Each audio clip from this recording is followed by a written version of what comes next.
Hey, Instagram and YouTube, it's Gordon Miller, and welcome to Live at 5. This is the truth unfiltered.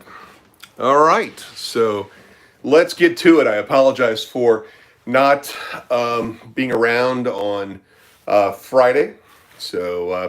I unfortunately was busy working on another opportunity that had to get the invoice and proposal and everything off by a deadline. And unfortunately, it coincided with the opportunity to go live. So anyway, I appreciate everybody joining me for Live at 5. Let me crank this down a little bit. All right, good. Okay, so today's topic is going to be about relationships, relationship dynamics, the importance of building rapport, and how does my office look like? This is my office. I mean, I would pan around, but I didn't clean up with the idea that I'd be panning around my office. But so the topic today is about relationships, and and I'm going to cover a broad range of different topics about relationships itself. We'll cover relationships, dating, sex, whatever it is you want to cover. But I have a concept that's making its way into the book, and I'm working with my editor now, and things like that. And so the diagram here is the diagram that'll end up eventually making it into the book. And the premise of the idea is that relationship dynamics, I think, are based off of the laws of physics. And as I think a lot of things are, I think the world of business and the world in general works in conjunction with mathematics and physics.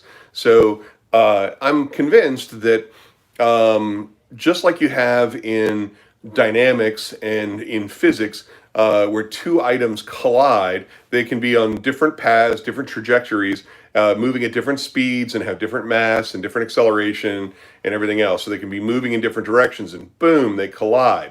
And they typically move in a single direction and then often will pull apart from each other as they basically collide and rebound, and it will send them off into a different direction. If they're roughly the same mass and they're moving in complementary directions, if one is more going this way and one going this way, then the change in direction, the change in magnitude, sometimes it's an additive force, things like that. So one of the things that I've come to realize over the years is that all relationships happen for a reason. And there is no such thing as a good relationship or a bad relationship. Because if you collide with somebody that you really don't have the kind of stickiness with, you're going to collide and kind of bounce off of each other. And that collision will send you off in another direction. Well, before you were going this way, now you're going this way, or you continue to go in a different direction based on how that whole thing goes. And it's going to alter your course. It alters the trajectory of your life. And the opportunity to collide with certain people will then put you on a path to collide with somebody else that you are supposed to collide with. And so I think that that happens in business. It happens in personal relationships. I think it happens in all sorts of ways. And so I've had some great business partners, and I've had some really shitty business partners, in terms of, not being the right personality or not being the right dynamic. But I usually learn something from that. And I've had, great relationships, and I've had some relationships that were just like, why the fuck did I do that? Was I like, that like not busy on a Friday? So, even I've mentioned before, I was married before, as was my wife. And I believe everybody should be married at least once before. Most people don't get it right the first time. They end up marrying somebody they're probably not supposed to be married to, or they don't really, they don't have the right kind of expectations going into marriage. And because of that, they don't have, they don't meet the right person, or they stay with the right person too long. They resist the movement away from each other, and they continue trying to hold this relationship together. And I think that in a lot of cases, you should just let that relationship go. I mean, I think people tend to mourn a relationship. And what you should do is you should celebrate the end of that relationship and the opportunity for what is ahead of you next. You're on a completely different trajectory towards a better relationship. Or even if it's not a better relationship, let's say you make an even dumber choice the second time. Those two choices, while they have not been ideal for having gone through those choices, they're ideal in terms of eventually getting you on the path that you need to be on. And so I believe heavily in that. I believe strongly, and I believe it's true of clients. I've had great clients, and I've had really clients that drive me crazy. And I've had great employees, and I've had really crappy employees, and I've had but you learn something from each of these. And so I learned along the way that it's like, what, I'm not going to say I didn't have a bad marriage or a good marriage. I didn't have a great relationship or a bad relationship. I didn't have a good employee or a bad employee. I didn't have a good business partner or a bad business partner. I deal with it within the context of the relationships and the necessity to be able to provide the right kind of environment for future success. And I believe very strongly in that. I think that it's important. And I think it's important to recognize when you collide with somebody, it's like, okay, am I going to be with that person for, 8 minutes? 8 days, 8 weeks, 8 months, 8 years? What is it? And not immediately. You don't have to know immediately, but I'm just saying that you have to know, when it's the right time. And I think just like two balls bouncing off of one another. Like, you take a look at pool balls, and the two pool balls will collide with each other and then bounce off violently in another direction. I think relationships can be like that as well. And you take two tennis balls and you take a look at what happens when two tennis balls collide. They actually, the balls collapse and they squish in to be like more compact, and they're more oval shaped. And then the force of the collision actually has them collide back out or expand back out very rapidly.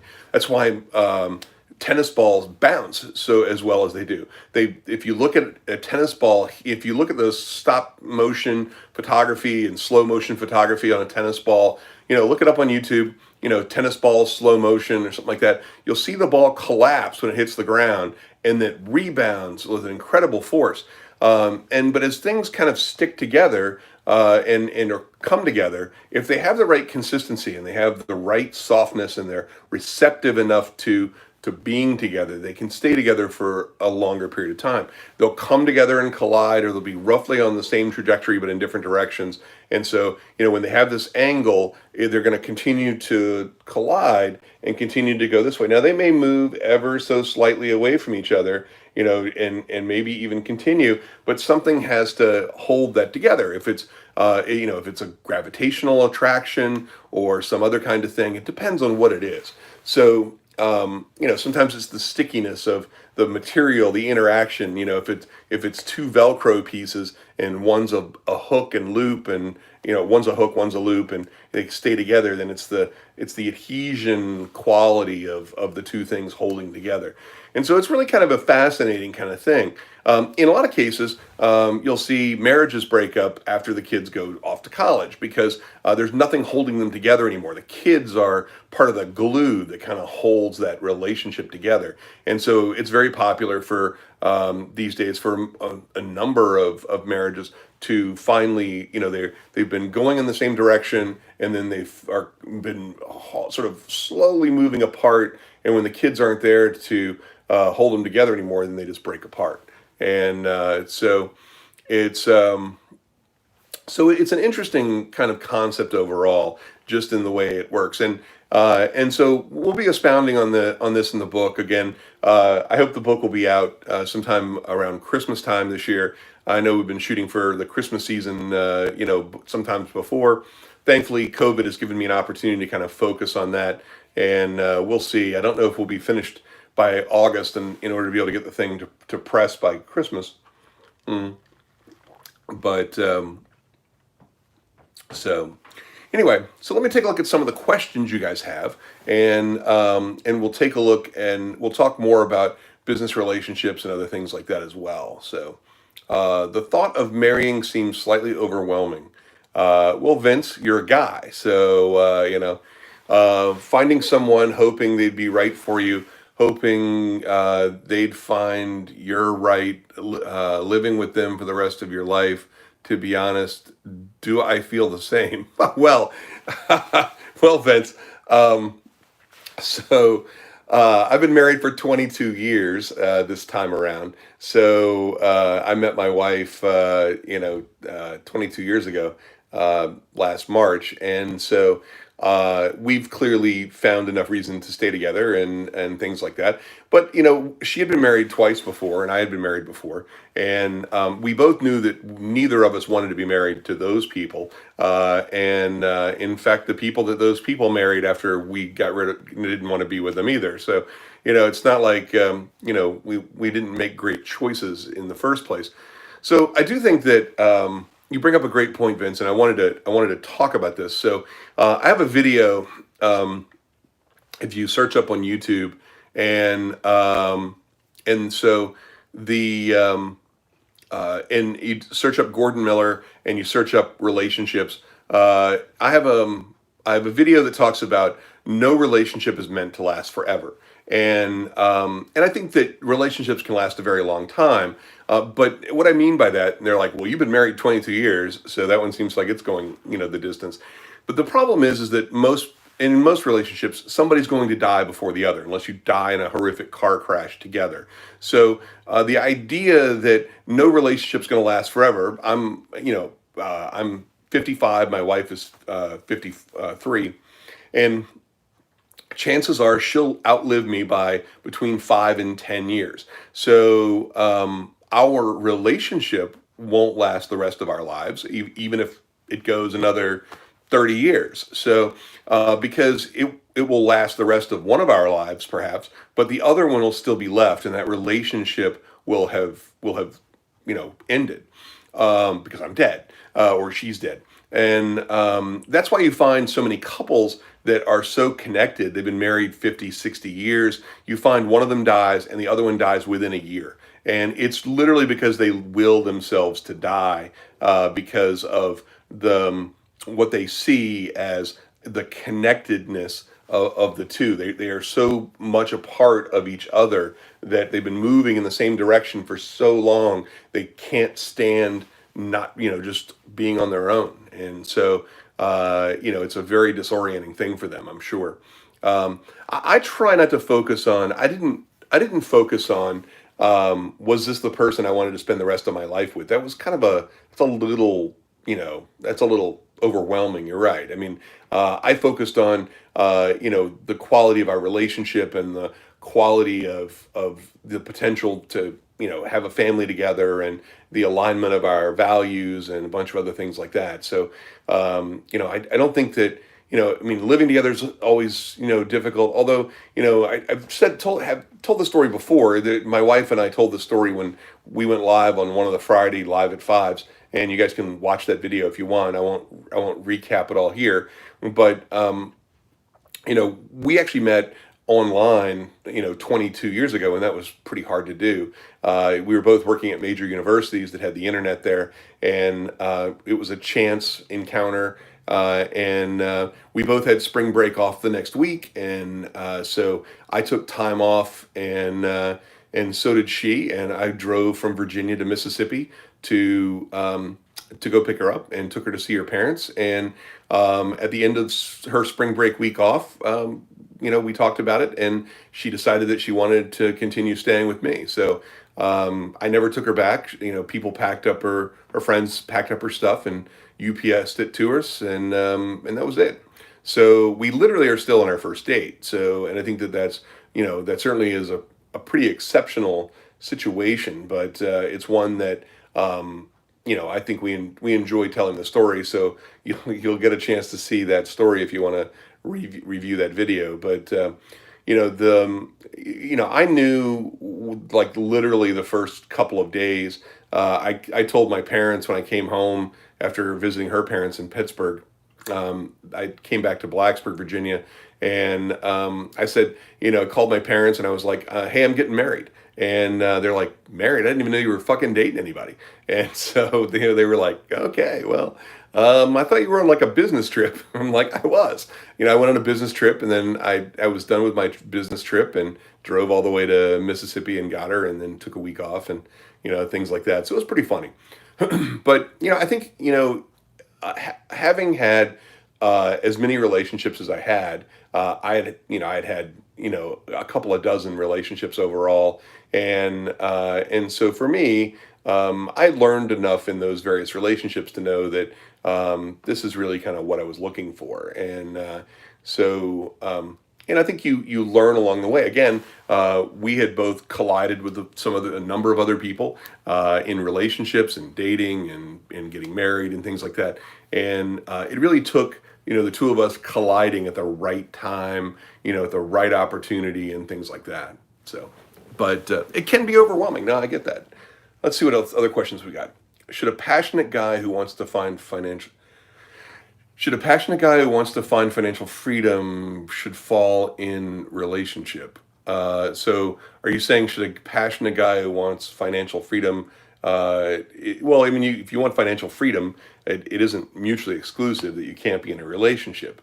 Now, if you're in the relationship with the wrong person, they can spend all your motherfucking money, but and then it's hard to achieve your financial goals. I think you have to have compatible financial goals as well as religious goals, and you got money goals, you got family goals. I think you got all sorts of goals like that that are important, and so I don't believe that I don't believe that relationships have much of anything to do with age or sex or race or anything else like that. So I don't think that while they play a factor societally and culturally and things like that.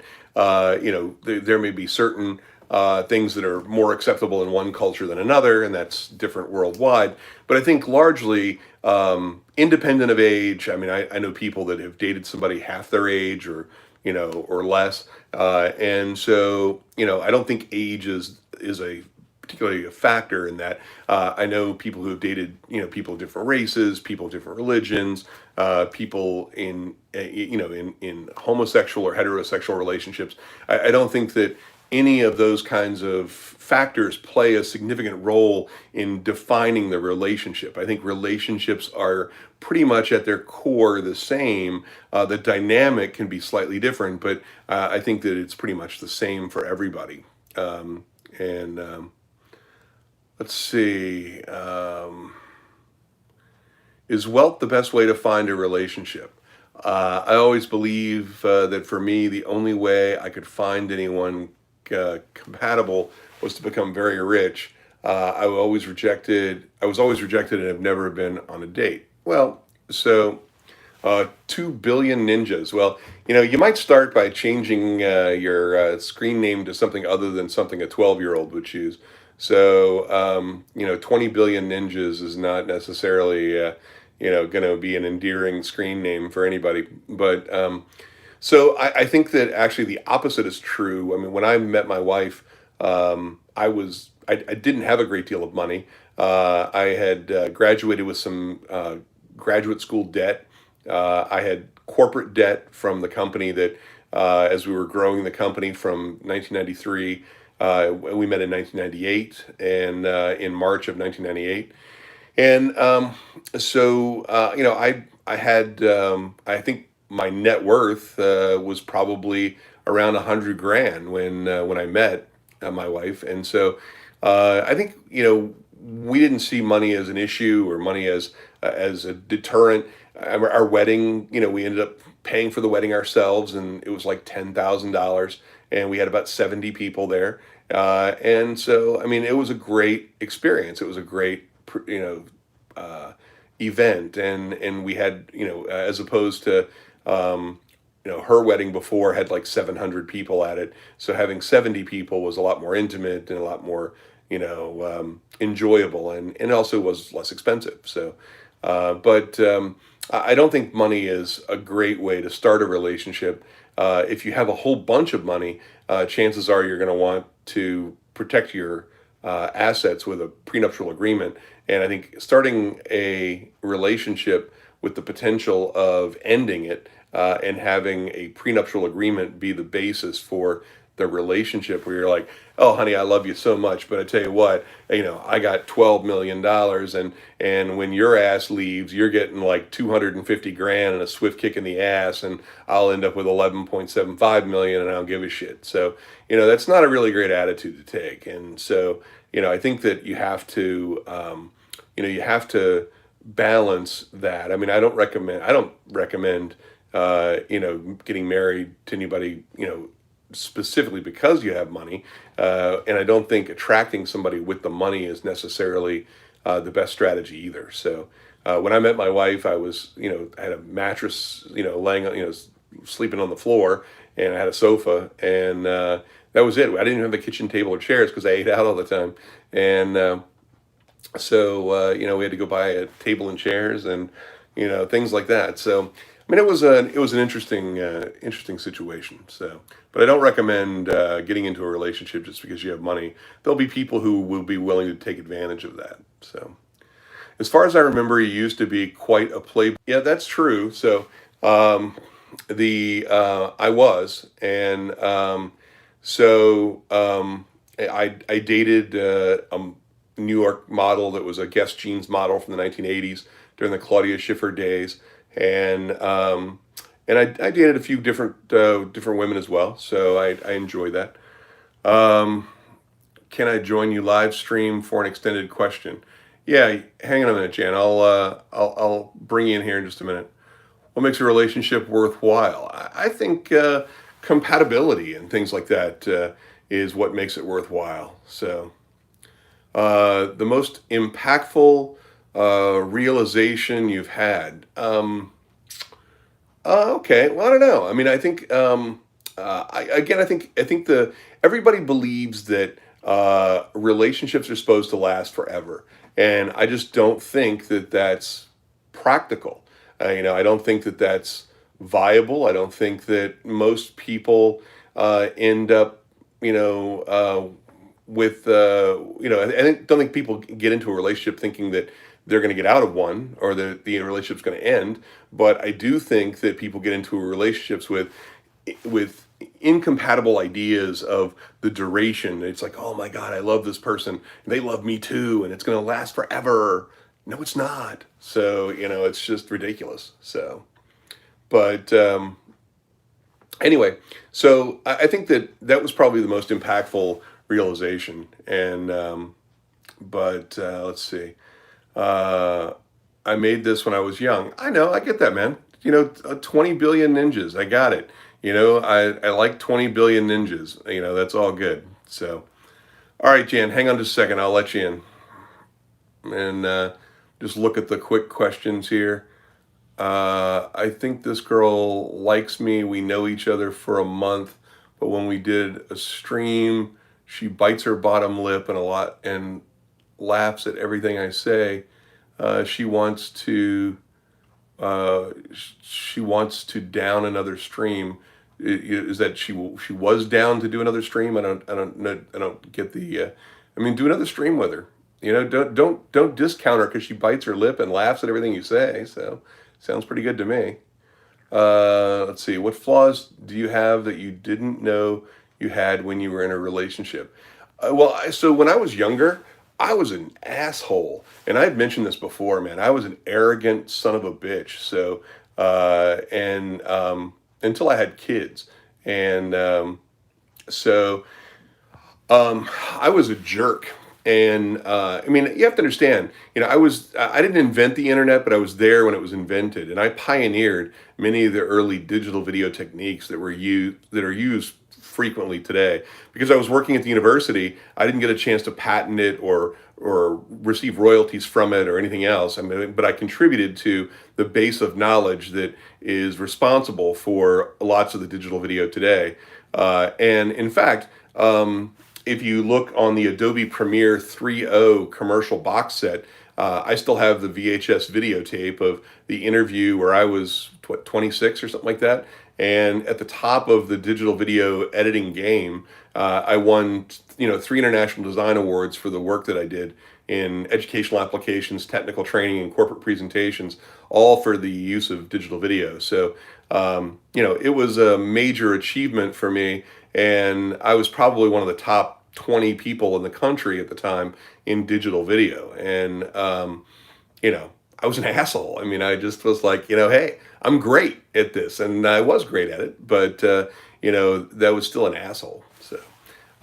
So the other question that I got was, how did I deal with my first breakup? So, I did my first, I had a breakup. My first relationship was in high school, and I was a senior in high school, and she decided she wanted to, she wanted to break up ahead of college, which I thought was a good idea. I think sustaining a long distance relationship in college, we were about an hour away, but still it was a long distance relationship. And I think we needed to be seeing other people, but she took the opportunity to date a friend of ours, a mutual friend during the summer. So, I found out later that she actually, broke up with me so she could date him over the summer. So I was kind of pissed off about that. But, I didn't handle the loss of any relationship, I think, fairly well. I only ended one of the various relationships. The rest were, somebody else ended. The one I ended actually was with the model because she wanted, she was single and she was, stunningly beautiful, and she wanted to date as many other people. There were only 4 of us, but she wanted to date other people and and I just really wasn't a fan of that. I'm more of a relationship guy. All right, Jen. So I know you're dying to get on here. Let me go live with you and see what you got here.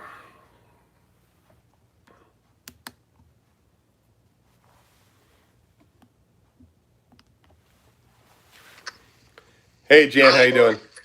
What's up? Hey. I hope you can hear me quite well. Or? I can hear you very well. Ah, nice. By the way, greets from Berlin to everyone. From where? Berlin. Berlin. Ah. Yeah. Berlin. Yeah. Exactly. Excellent. Yeah. How are you doing? I hope you're doing fine. I'm very well. Thank you for joining me. What's your question? You said you had an extended question. Yeah, I did because, like I posted before, I read about your college years, and I saw a lot of similarities to my current time. Because I'm also in college, working quite a lot, doing quite a little bit too much actually. So, yeah. My question is, I wanted to have your opinion about the feeling of love. Right. It's because I think you're a high quality man, and you met a lot of high quality people, like especially women. Right. And did you ever felt the absence of emotion? No, I mean, for me, of course, there are people, not people I've dated, but there are people that I run into that I don't have any emotional regard for at all.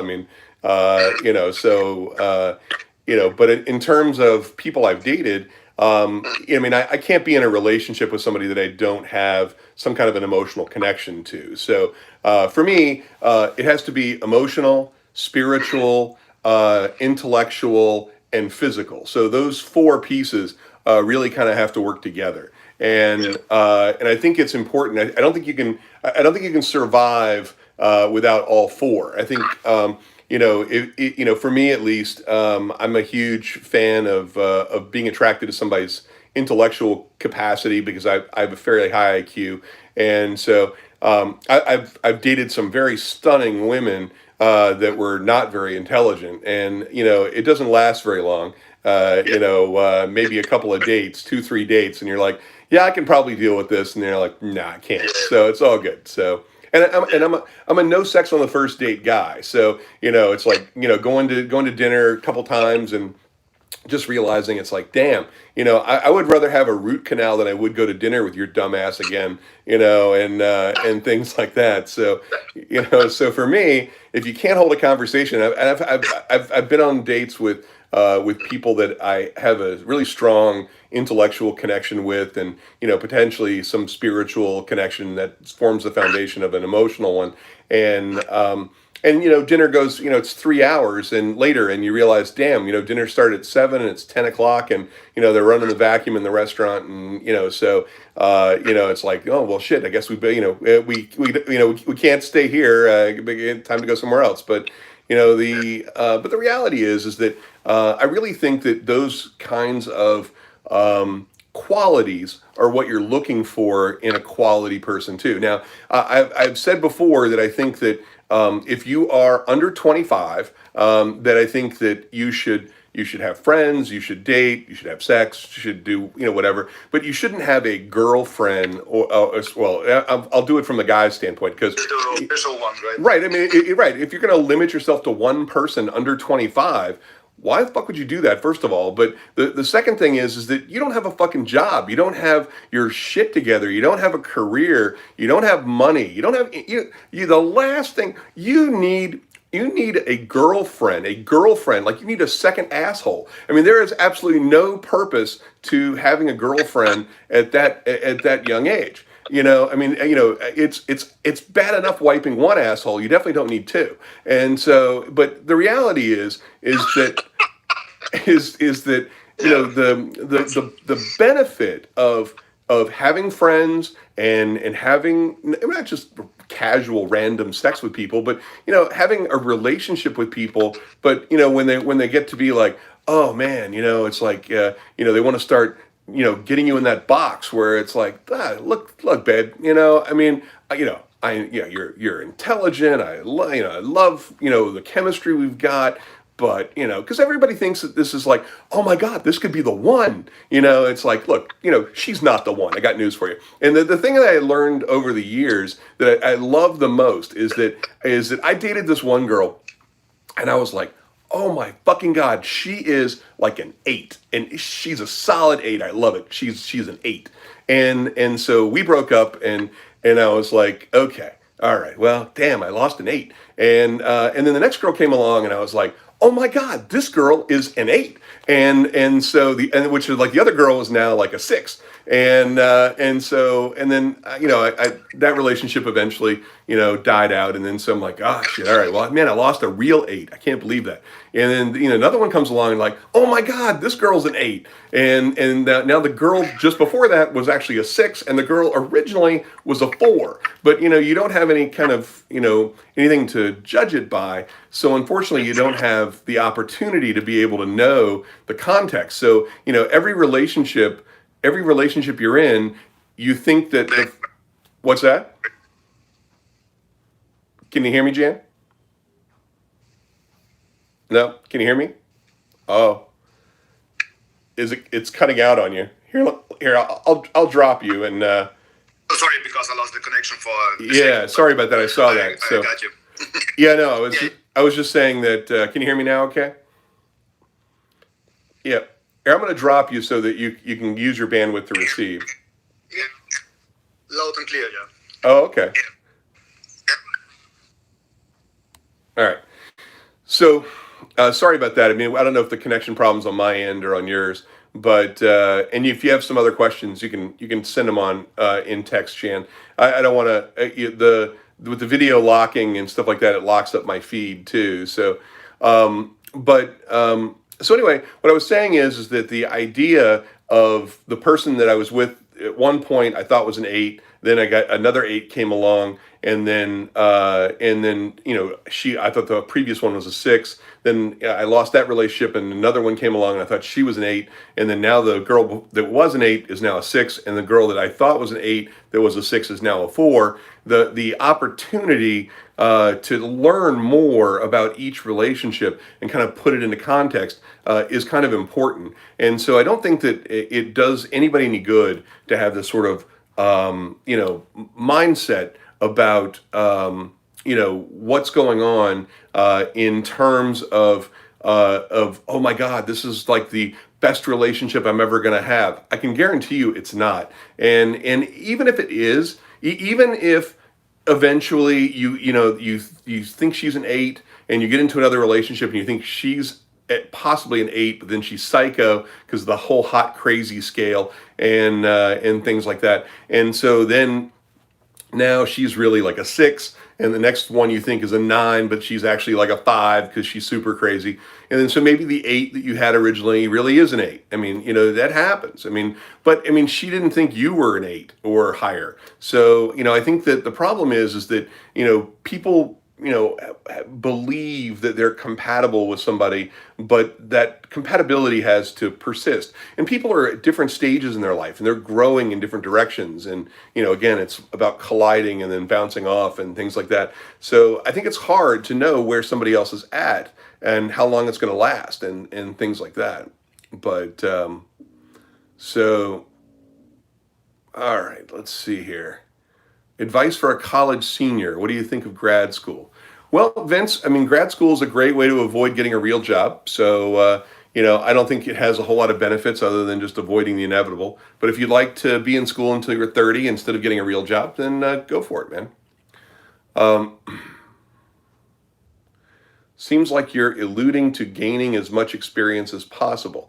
So, William, I think you're right. I think that and again, I'm not suggesting that people sort of just randomly have casual sex with just about anything that moves, but I am suggesting that you stay out of a committed individual relationship until you're about 25.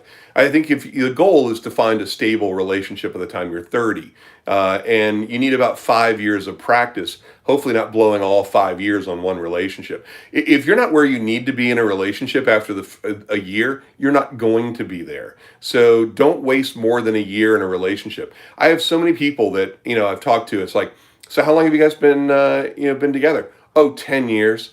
10 years? You're 32.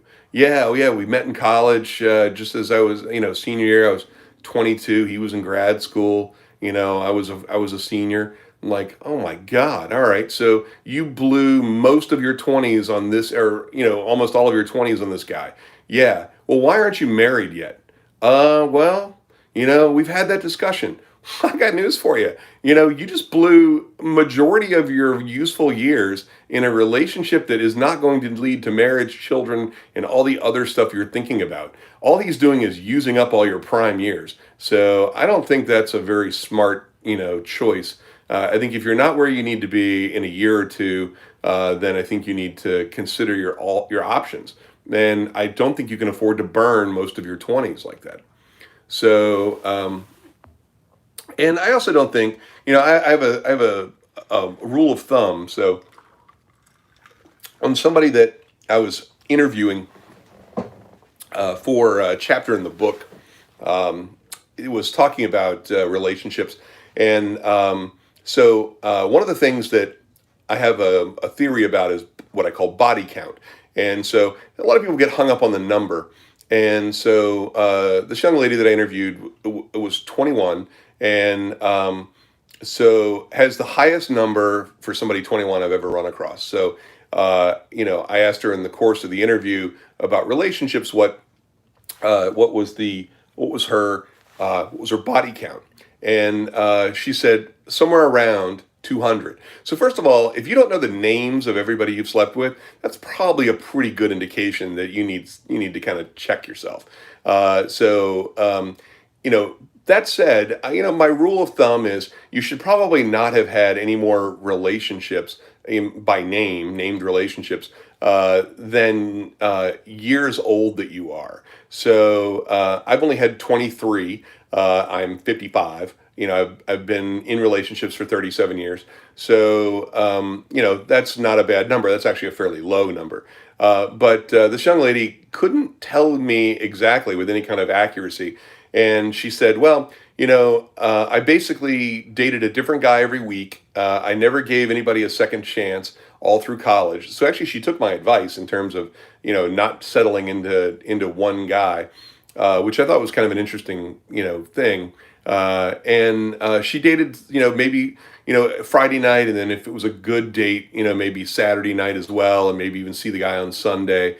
But then she'd focus on schoolwork during the week, and she'd date somebody else the following weekend.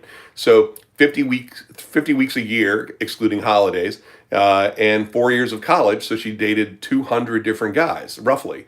So I'm like, God damn. All right, well, that's quite a number. But body count isn't everything. So it's interesting that, just in terms of what that number can mean to people. Now, of course, there are celebrities and pro athletes and stuff like that that have hundreds, thousands, rock stars that have thousands, in their number, and things like that. I think it's important to have a good range of experiences so that you know what you're missing or not missing, and that when you have something, have a relationship that really is compatible. Again, it has to be, physical, intellectual, spiritual, and emotionally compatible. And I think you need all four of those. So,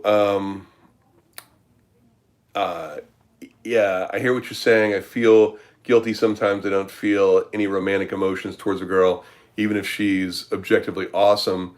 But you got a perfect response. Yeah, Jan, I get that. In terms of, I mean, you have to be empathetic, and you have to kind of build an emotional framework within which to have a relationship. A lot of people don't have that. I mean, I, for one, unfortunately, it's like if I'm not emotionally connected to you, I can't have a physical relationship with you. It just doesn't work that way for me. And even if you're drop dead gorgeous and stupid as fuck, I still can't have a relationship with you. So sorry. But so it's interesting. I mean, it's an interesting dynamic. I'm sure it's different for every person. I've often, been. I was like, when I was in college, I was like, man, this is kind of a liability. I mean, it's like I have to actually care enough to have a relationship with you, and I can't just hit that. So unfortunately, but damn glad I came to this live. Well, thanks, Vince. I'm glad you like it. Thanks. I appreciate that. Why do guys do that, Emmy? Why do guys do what? I'm sorry, Em. Tell me what it is. Do what? Be in a relationship for 10 years. Why do guys do that? And use up all your time? Fuck. I don't know, Em. I mean, you tell me. I don't know how many years you have invested in your longest relationship, but you know, I I think the guys do it out of convenience. I think that the guy is out to it's like, hey, if you'll have sex with him and cook him dinner and make the bed and do the laundry and everything else, he's all in. What the fuck does he got to lose? I mean, he doesn't do shit, except take advantage of you. So, but that's bullshit though. So, but I don't think it's right. I think that guys that use their relationship and don't allow the other person to find the person that they're meant to be with, and yeah, I hear you. I mean, I dated my ex-wife for 3 or 4 years, and we were married for 3.5 years. So I wasted 7 years of my 20s, from 24 to 31. So I hear you. I mean, I wasted those prime years as well. And, I don't know. I mean, I feel for you, I mean, especially when you end up with kids. I mean, And I think I think you've got what, one daughter, right? If I remember correctly, or one son, I forget which. But it's bullshit. I mean, it's just especially if they're going to cut and run later. When they've gotten all they can get out of the relationship, they're just takers, and they're going to take whatever they can get. And then when you're done giving without getting something back, and everything else, then yeah, thanks, Sam. You had a son. I remember that. So, well, it had to be a son or a daughter, right? One of the two. So, but no, I mean, I think it's horrible of guys. I think guys are just despicable, like that. I mean, any guy that's just going to use somebody for sex for 10 years or 7 years or 5 years or 3 years, I mean, use them for sex for a year, maybe two, but come on.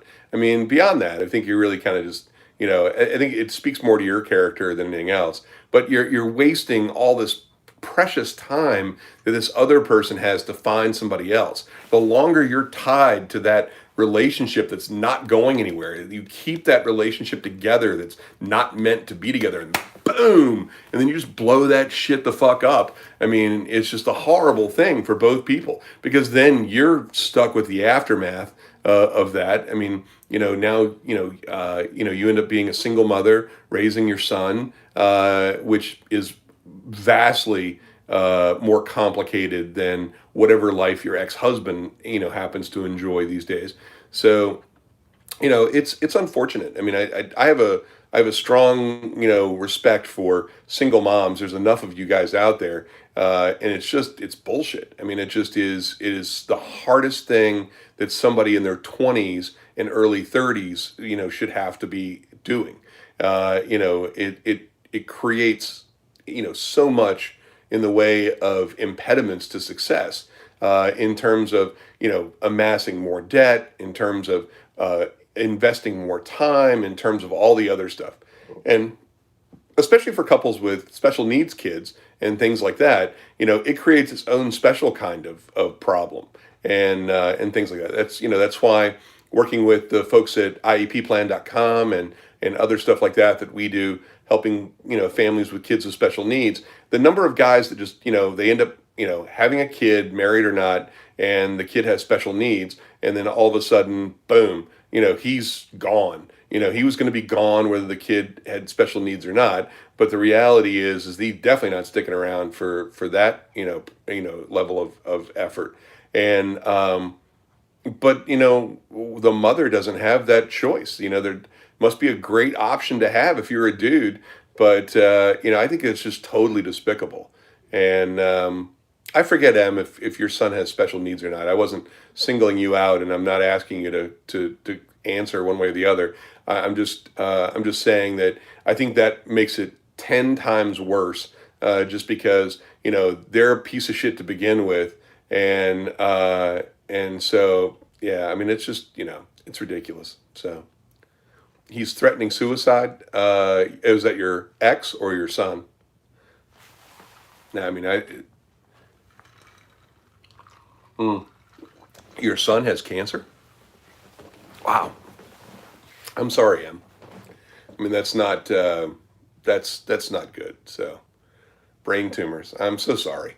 Well, you know, it's unfortunate. I mean, I think that you know, uh, conflict and stuff like that, ends up showing you what people's true character is all about, and it's unfortunate. I mean, I don't like that. I mean, I don't like seeing people. I don't like seeing good people in bad situations, and that's unfortunate. Yeah, your son is 6. Yeah, I know.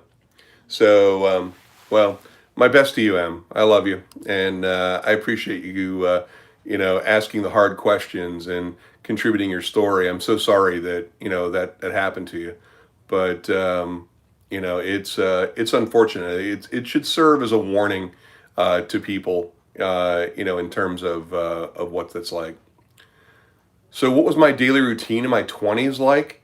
We'll cover that in another time. We got about 12 minutes left. My daily routine when I was in my 20s was mostly school and work and relationships and things like that. So, again, trying to find the right work life balance. And So, what's my thoughts on the red pill community? I'm sorry, Jan, I don't know what the red pill community is. Um,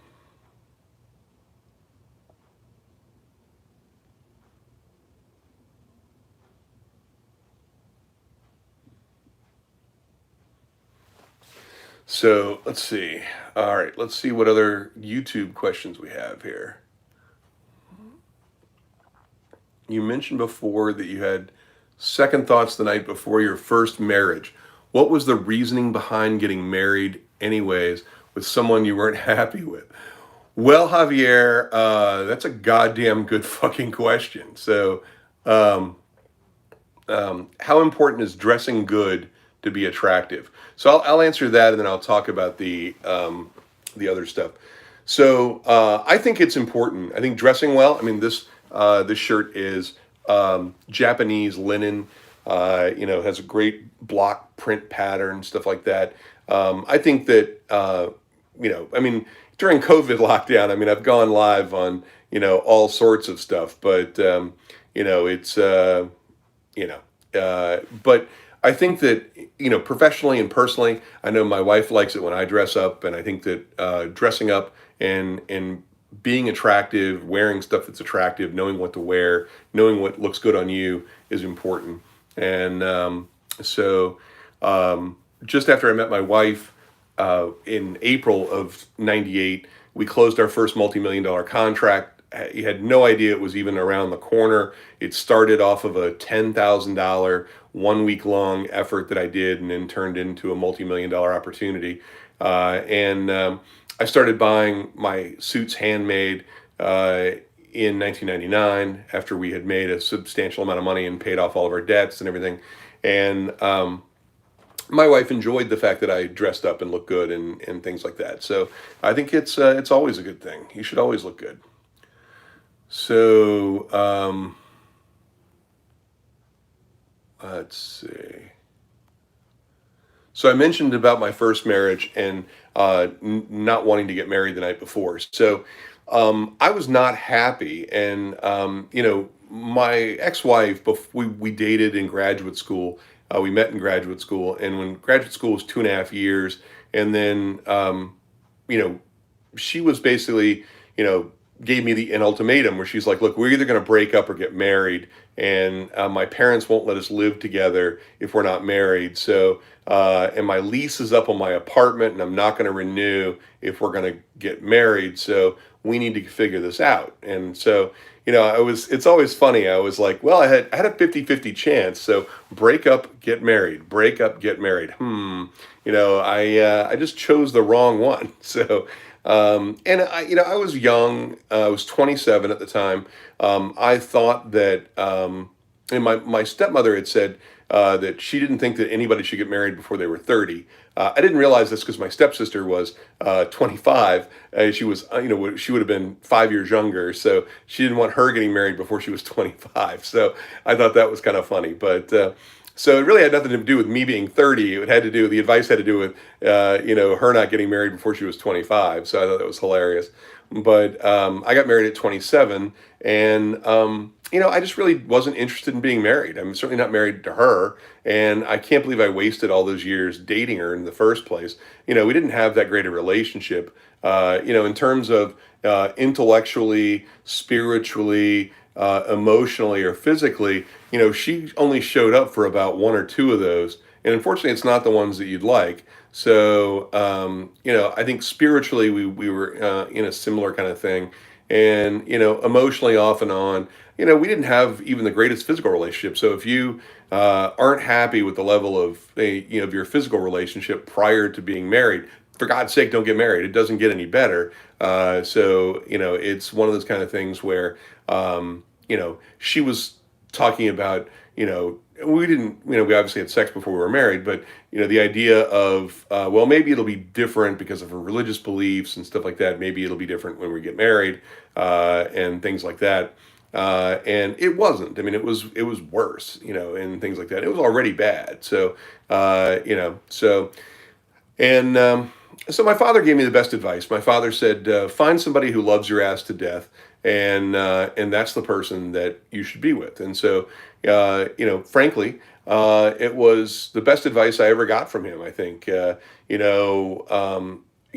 when I met my current wife, she was into me, and we had to, we meshed on family and relationships and spiritual and other sort of life goals, and we had similar financial interest and things like that. And it was just it was a great fit. I was it was very lucky. So, but anyway, I definitely made a mistake getting married the first time. But like I said before, when I started out, there are no mistakes. They're just learning opportunities. And the funny thing is that the hang on a second.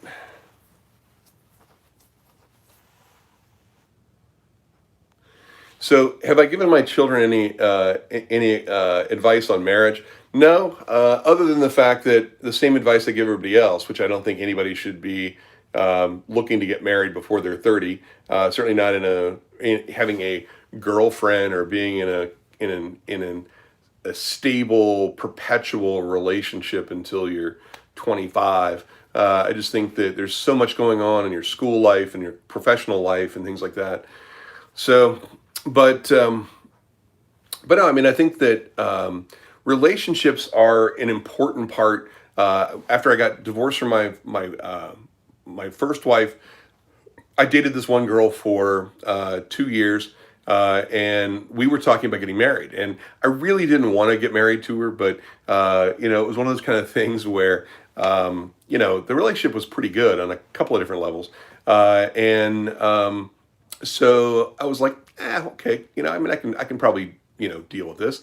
But I felt like I wasn't getting any younger. I mean, I was in my early 30s, and looking back, I'm like, man, you guys in a hurry to get married when you're in your 20s or your 30s, just forget about it. I mean, we can have a relationship, and if you want a family or things like that, you have a relationship when you're 35, and your wife can be 25, and if you find the right person and it works for you and she's into it and things like that, then great. So don't worry about it. I mean, the average age difference these days is about 8 to 10 years. So women mature faster than men. Women reach their emotional and mental maturity between ages of 19 and 21. Guys get there between age 25 to 29, if ever. And so the problem with most guys is that they're relatively immature, like 20 billion ninjas there. So change your goddamn screen name. So you want to get laid, change your screen name. And the problem is that you have to you have to focus on the things that matter the most. And so I had another relationship that I was into, and then thankfully she left. She left with some guy she met on the internet, which allowed me to investigate where and how she met this guy. And I thank her so much. I mean, it was a great 2 year relationship. We had sex every night, and it was a great physical relationship, and it was terrific. But she gave me the tools that I needed to then meet by chance my wife that I've had for 22 years. And so it's been great. And I appreciate that. So you never know. Again, you never know what one relationship is going to contribute to the other. So we need another session for this topic. What topic is that, Em? If ever. Oh, yeah. No, for sure. I mean, that's the problem, Em. I mean, it's, most guys, I mean, I have a buddy of mine who's 47 and he's still immature as fuck. In fact, I had to block him. He's been a good friend for years, but he interrupted my last broadcast on Wednesday with all sorts of immature, stupid shit. And yeah, male maturity or the lack thereof. So yeah, exactly. Well, I'll tell you what, Em, if you'll come on, one of the next sessions and go live with me, let's do a whole hour devoted to male maturity or the lack thereof. We'll, I'll just DM me and we'll figure it out. So I would love to do that. But let's see. I have less than a minute, a little over a minute left. What advice do you give men about being patient with marriage and the different maturity arcs between the sexes and fundamental part of the red pill movement? I'm going to have to look at what the red pill movement is. I don't know what the red pill movement is, so I'm sorry about that. I got a minute left, so yeah, for sure, Em. Let's do some man bashing on the next session. It'll be cathartic if nothing else. Fix yourself an adult beverage, and we'll do that on Wednesday or Friday, depending on what works for you. So men deserve to get bashed sometimes. So it'll be amazing. So anyway, I got 30 seconds left. Again, this is Gordon Miller on Live at 5, The Truth Unfiltered. And we will get back at this every Monday, Wednesday, and Friday at 5 Eastern. And I appreciate the opportunity. Yeah, for sure. I mean, man bashing is for dudes too. That way you know what not to do, so you don't end up getting fucking bashed. So thanks, guys. I appreciate it. Peace out. Love you guys. All right, guys. Thank you very much.